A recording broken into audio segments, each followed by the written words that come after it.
As a busy professional, how would you like to feel better during your day? Would you like more energy throughout your day and into your weekends to enjoy all that life has to offer? If you answered yes to these questions, this video is for you. We often hear that we need to first take care of ourselves to take care of others. You've all heard the pre-flight safety announcement urging passengers with kids to make sure that your own mask is on before helping your children. There's reason for this. How can we be effective in meeting all of our responsibilities, including serving others, without first taking care of ourselves? Yet so many of us focus almost all of our energy on our careers and our families while letting our health and wellness suffer. This rarely ends well. We could see this in our declining health statistics, job burnout, and record stress levels. We're not all destined to continue this unfortunate path. Those of us that are willing to relook at our health and wellness habits will lead very different lives. My name is Bert Proctor. I'm the former head of global logistics at a $4 billion Swiss-based manufacturer of precision instruments. I recently left the corporate world to follow a real passion of mine, helping other executives improve their own health and wellness. So a few weeks ago, I issued a survey to my LinkedIn and Facebook contacts, asking them what is most important to their own health and wellness. I really appreciate everyone that participated. It really helped me uncover what were the main causes of stress and so many of the challenges we face in balancing our careers, family, and our health. It also helps me prioritize the content for a book that I'm writing, outlining straightforward solutions that have worked for me and so many others in demanding professions. In this video, I'm going to summarize the responses from this LinkedIn community and offer my own take on what this feedback means for busy professionals. So I asked 4 main questions in this survey. The first was focused on the sources of job stress. And we could see here the first and second, I believe, are quite related.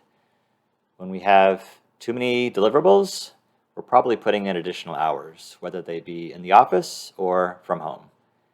And of course, the challenge from a health and wellness standpoint is how do we take care of ourselves with less time and even more stress, both on the body by sitting so much, but also the stress that's involved in putting in so much work. And this is going to be a major focal point for the book and additional online updates to you, because there definitely are approaches that have worked for myself and other executives that I would love to share. The third category really looks at the impacts of a toxic work environment. And when I think about that, I think of 2 things. First, may need to consider a different job, if that's the long-term environment.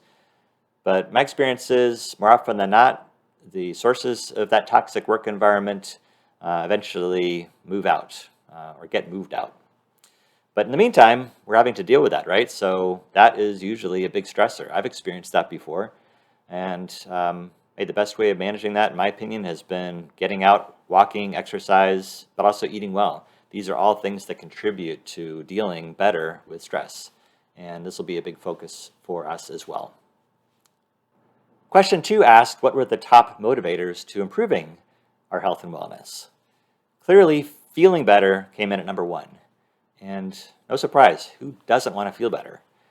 And if I think about my work days where I would come back from lunch, if I had a heavy lunch, particularly unhealthy fried lunch, can't remember the last time I've done that, but when I did, the last thing I could really tackle were my most difficult projects.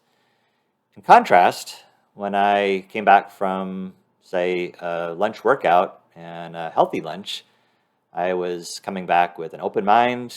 My stress was greatly reduced. I had some mental energy to tackle my hardest projects. And so for me, I found that this is not a one-sum game. Having a healthy life is contributing to an advanced career. Being able to really perform at work and managing the stress is instrumental to really having an impact at your work. So I think there's some benefits here that we'll be talking about more. The second and third topics are, I think, related, right? So if you think about increasing our lifespan and our health span and combating illness, quite related, because if you have heart disease or diabetes, you're probably going to struggle to be able to enjoy your days on this earth, including especially your retirement years, when you kind of really should be thinking about this should be our golden years of decades of active retirement, enjoying our grandkids. And if we have all these illnesses and are really struggling, we're probably going to be looking back and maybe really questioning what we should have been doing now before it was too late. And to me, that is really the impetus for us to take action now, because who wants to be sitting back in our retirement years kicking ourselves for not taking action? For my third question, I asked everyone to rank the topics that you felt were most important to really prioritize in my book. And I was a little surprised that motivation actually came in last. We could see here that the time and looking for ways to build their knowledge really came in as the more important ones. And hey, this could be a couple reasons why motivation was ranked relatively low. One, this is not a statistically relevant sample of just 16 people. Could also be that the people that did respond are already feeling relatively motivated, and what they're really looking for are these ways that busy professionals can address weight gain with all the pressures that we face, or building practical schedules into our lives to have healthier living conditions. And so this may very well be the reasons why, but I really would appreciate any of you that have thoughts on this to add them into the comment section so I could further explore this and ensure that your feedback is included in how I prioritize the book contents, as well as future video updates to you. Last, I included an optional question asking if the respondents had any additional feedback I should consider when writing the book.